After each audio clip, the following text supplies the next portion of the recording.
Terima kasih Anda kembali bersama kami di Kompas Malam. Saudara, dalam sidang kasus perintangan penyidikan pembunuhan Yosua hari ini, petugas harian lepas di Divisi Propampori Arianto menyebut Verdi Sambo memiliki sifat temperamen. Dalam sidang kemarin, saat ditanya pengacara terdakwa Irfan Widianto mengenai sifat Verdi Sambo, awalnya Arianto hanya menyebut ia tidak pernah mendapat teguran urusan pekerjaan.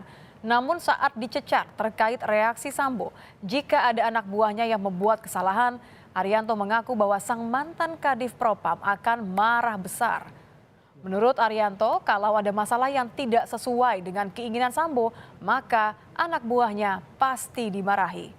Sebagai pekerja harian lepas, saksi Arianto diketahui sudah mengenal Verdi Sambo selama 5 tahun, yakni sejak Sambo masih berpangkat sebagai kombes.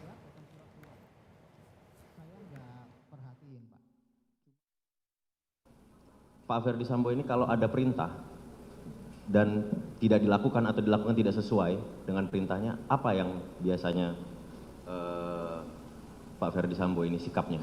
Kalau masalah itu saya tidak tahu, Pak. Loh, kan saksi kan bekerja langsung sama. Ya, kan saya bekerja langsung hanya ibaratnya sebagai tukang bersih. Jadi saksi ruang. bekerja selama 5 tahun tidak pernah ditegur, tidak pernah ada kesalahan, sempurna pekerjaan saksi selama Ya, 5 tahun. kalau masalah pekerjaan yang tidak sesuai pasti dimarahin. Oke. Temperamen berarti Pak Verdi Sambo ini. Iya. Baik. Sifat temperamen Verdi Sambo diungkap di sidang oleh petugas harian lepas di Divisi Propampori Arianto. Apakah sifat ini juga dirasakan oleh terdakwa Richard Eliezer? Dan sejauh mana sosok temperamental Sambo akan mempengaruhi Eliezer di sidang? Kita akan membahasnya bersama pengacara Richard Eliezer, Roni Talapesi. Selamat malam, Bang Roni. Bang Roni, kayaknya harus di-unmute terlebih dahulu nih, karena saya tidak mau ada yang dibungkam dalam pernyataan malam ini. Oh ya, Oke, selamat malam sudah. Mbak Nitya, sorry. It's masih okay, ada. sudah jelas sekarang. Iya. Ngomong-ngomong soal jelas, Iya. nih masalah kesaksian. Saya harus tanya ke Bang Roni. Eliezer pernah nggak memberitahu Anda soal sifat Sambo yang menurut kesaksian kemarin temperamental? Iya Mbak Nitya, bahwa klien saya pernah menyampaikan bahwa ketika ada yang berbuat salah tentunya FS ini marah ya. Jadi pernah klien saya membuat salah, kemudian mendapat teguran ya. Kemudian juga klien saya melihat kepada ajudan yang lain ketika berbuat salah juga sama ya. Tapi karena memang klien saya ini anaknya penurut, jadi dia boleh dikategorikan jarang dimarahin, Mbak Nitya. Oke, Karena dia termasuk anak yang patuh ya. Iya. ini satu-satu deh. Kalau penurutnya saya ingin tanya yang lain. Tapi marahnya kayak gimana sih kalau dari ceritanya Eliezer? Seperti apa? Marahnya atau alasannya biasanya karena apa? Iya, kalau seandainya dalam hal terlambat, kemudian ketika harus bertugas, harus bangun pagi dan ada yang kedapatan terlambat, tentunya itu dimarahin. Jadi situasinya bahwa memang FS ini orangnya tegas ya.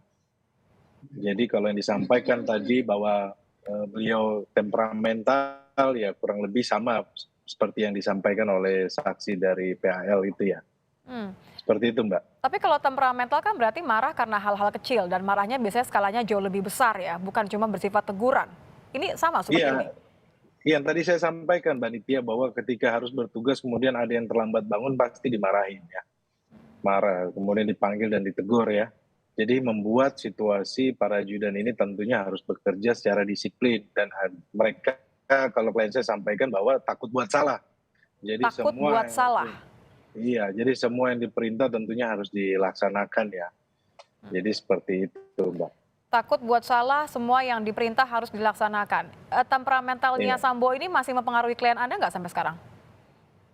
Ya tentunya dalam proses persidangan ini kan klien saya ketika menjadi tersangka kemudian dipisahkan dengan Verdi Sambo dan kemudian dalam menjalani proses persidangan kan tidak disatukan kan. Jadi klien saya tidak dalam proses ini konsisten kemudian tidak terpengaruh ya dalam hal-hal yang karena tidak bertemu langsung Mbak Nitya.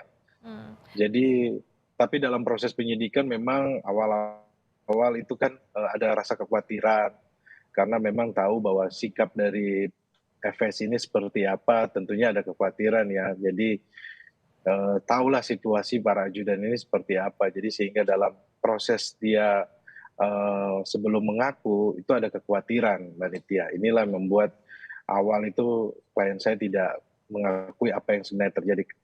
Jadi ketika menyatakan kebenaran, kemudian dipisahkan, klien saya berani berkata.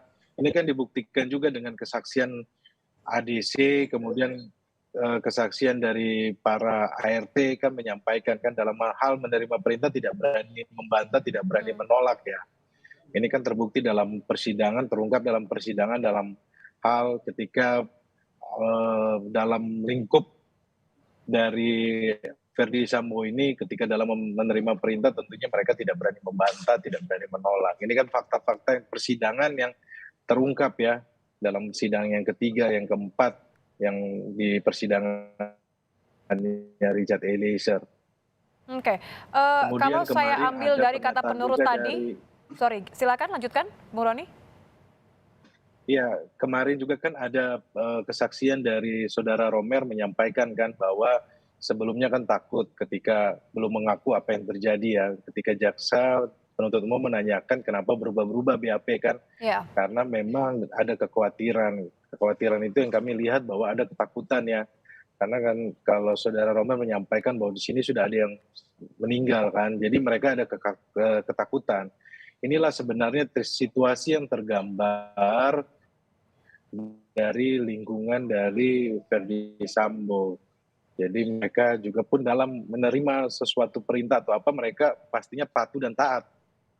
Ini sesuai dengan gambaran dari klien saya ya, ketika menerima perintah untuk tembak, dia tidak bisa membantah, mengingat dia juga pangkat paling rendah, kemudian latar belakang dari Brimob.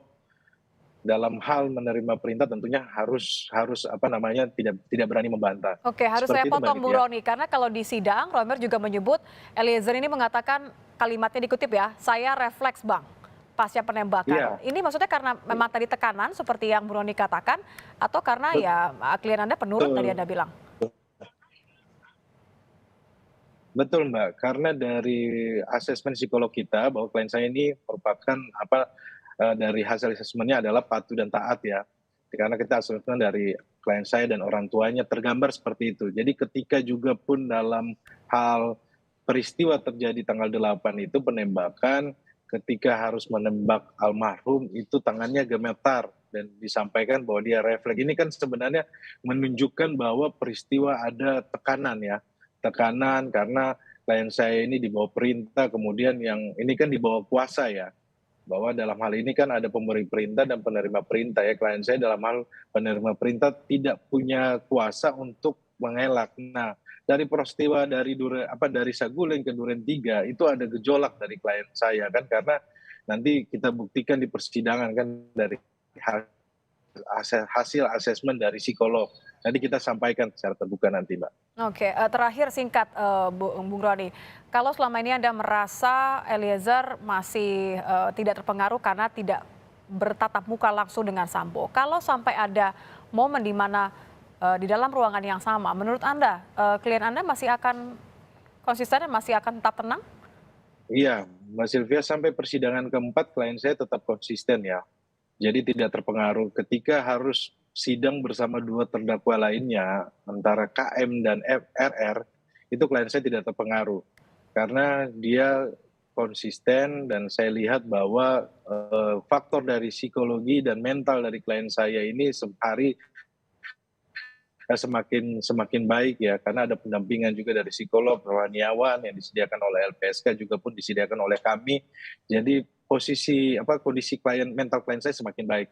Harapan kami kan nanti ke depan persidangan ketika bertemu dengan FS tentunya hakim akan melihat ya, apakah nanti ketika klien saya memberikan keterangan diperlukan FS hadir dalam ruang sidang atau tidak. Tapi kalau tidak perlu tentunya hakim punya kebijaksanaan yang lainnya. Nanti kita lihat seperti apa. Tetapi dalam proses ini bahwa klien saya sudah membuktikan bahwa apa yang menjadi keterangannya dia ini didukung juga dengan keterangan saksi yang lainnya, Oke. kan, dari ADC dan kemudian yang ART yang awalnya berbelit-belit kemudian mencabut BAP-nya, contohnya Susi, kemudian apa yang disampaikan oleh klien saya ini sudah sesuai ya. Ini membuktikan bahwa klien saya ini konsisten.